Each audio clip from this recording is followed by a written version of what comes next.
But, you know, I tell you that story because that is one tiny little story, and that is less about the product, but as much about what we had to do to get a story. And so you knew, you know, you were out there looking for something that you cared about, and I, again, wasn't covering a beat, which actually is easier in many ways. And I also, though, found myself constantly, you know, looking people in the eye, if you will. I mean, regular people. And the things we had to do, from giving Vox, which is Vox Populi, which is going out on the street and interviewing people, just out of the blue, trying tapping them on the shoulder.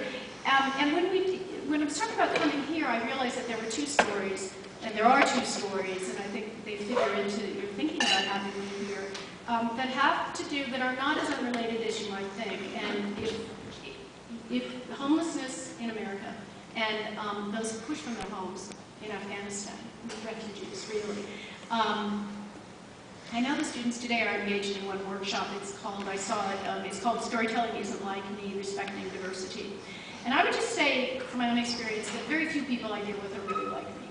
I mean, you know, Tip O'Neill, when I interviewed her, wasn't like me. Robin, you know, Donald, actually I've never interviewed him, but I could say Donald Trump isn't like me. You know, people aren't like you. And that's a given, I think. And for a journalist who gets out there and covers all kinds of stories, I think it is important to engage respectfully with the whole, with diverse people. But you, one thing that's really key is respect to not turn into romanticism. And there's a line there. And getting close to a community often means that isn't like you, and that isn't your community, often means shedding a certain amount of your expectations and your presumptions, really, and even the positive ones to some extent. I have a little tape. I brought just a little tape with me. I hope it's little. 2 minutes seemed little to me back in California. But I'm going to play just a couple of clips of tape. And the very first one I'd like to play sort of goes to that issue. I live in Santa Monica. Satirically called the home of the homeless. I mean, Santa Monica is has a very large homeless population, and and a lot of services, And you know, I did a series on I came up with the idea of doing a series on homeless vets because there was a gathering in Washington D.C. This was summer before last of city officials, people who were engaging with this challenge in Washington, D.C. And we could have just done them. And a lot of people, you get, you know, press things saying, please come cover our conference. And I said, why don't we skip the conference altogether and do 4 or 5 stories? Not all mine, but actually 4 of them turned out to be mine. And hey, I just have to walk out my door practically, go to the local blogs, and I can find people that I had never really engaged with. I didn't think they were particularly negative because I'm from Santa Monica. You know, it's part of the, you know, they're practically a lobbying group. I mean, they're an interest group. I mean, there's nothing, and most of the people leave you alone and they have a community. But so we started out, and you'll hear just a little bit of this. We went to, no, I'm sorry, we decided that we would do, we would piece together people telling us what they were doing with the story, with analysis. So not the very first story, but one of our stories is I went out on the street to a parking lot to talk to some homeless people who set us up for a story about a program in Seattle that was really interesting and unheard of, more or less. It's a big program.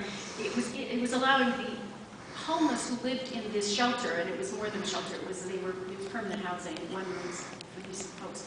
Allow them to drink.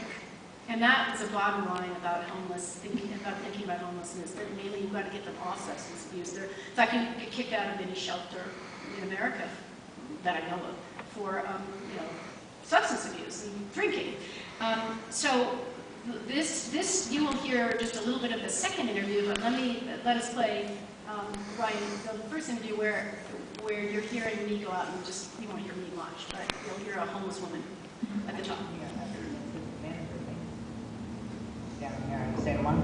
Anita Lee Randall's slide into homelessness began, as she tells it, when she was assaulted and lost her job.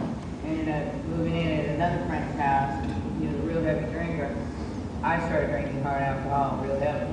In her 2 years of homelessness, Anita's been stabbed, but she says she prefers to live on the street with her boyfriend Tony. And she says she only drinks now and then. It was a cheerful group, sharing lunch, sitting on a curb in a grocery store parking lot, and taking in the sun. Stuart Ashmore has been homeless here for 4 years. I just drink beer, and I know when to, turn myself off, and I can drink one beer, and my mother would call me drunk. So therefore, I want to drink more. I'm like, well, mother, if you think I'm drunk on one, you ought to see me after I drink 46 of them. Yeah, just beer. I don't drink hard stuff, but I know my sister can't handle it, and nobody else's sister can handle that stuff. At the other end of the spectrum from this group are chronically homeless alcoholics who are literally falling down drunk. They cost taxpayers millions. In Seattle, the county government estimates the 40 most severe alcoholic homeless cost it tens of thousands of dollars each year in emergency room and other services. So the county decided to try something new and also controversial. Last December, it opened a facility where the worst drinkers can live and drink with no strings attached.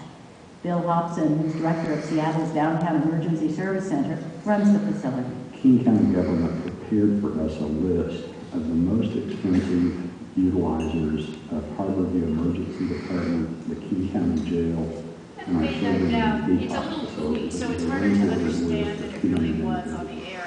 And we're going to play a couple more. I might end up skipping one of them. But basically, when he says his critics call it phones for drunks, I mean, he was clear-eyed about it, but he said it was working. And you cared about that story, obviously, because you heard this woman at the beginning, which you barely did hear, as a matter of fact, but she returned later. And that was a way of giving a human face to,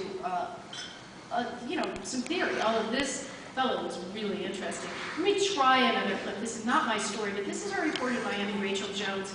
Miami has a pretty big population of homeless, and they had a pretty successful program in getting housing for the homeless. So you'll just hear a little bit. I'll set you up so you know what you're hearing.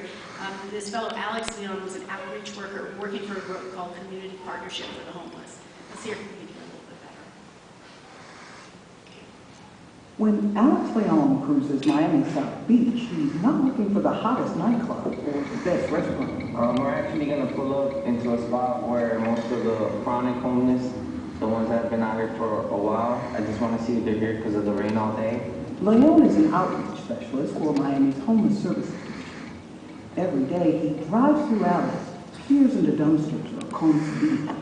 Today, he's in Lewis Park, near the public bathroom, an elderly man is slumped in a wheelchair. He's wearing a filthy red and white suit with a matching cap. I'm year-round Santa, honey, baby. One man is propped up on a walker. His thin, deeply tanned limbs look like burnished rawhide, except for the flies buzzing around a few open sores. I'm a Vietnam veteran, and I got hurt, and I'm home. What's your first name? John C. Brewer. My name's on every beer can I drink. Why are you wearing Santa Claus suit? I'm known as year-round Santa, and the kids sit on my lap, and I kid with them, and then they give me money, and it keeps me going. Did you have a beer now? You have vodka on you now? I know you have something you're loaded. I do. I know you're always loaded. Alcoholism led Brewer to the streets, but he says he doesn't want to live in a shelter because there are too many rules and people sneak in drugs. But then, Brewer remembers something Leon talked about a few weeks ago, a new housing program for the city's homeless. And what did I tell you? Yeah, I had the first apartment company. Yeah, and that's when it opens up. All I want to do is find a bed to recoup in and get well. I am sick, Alex. I know. I'm sick, man.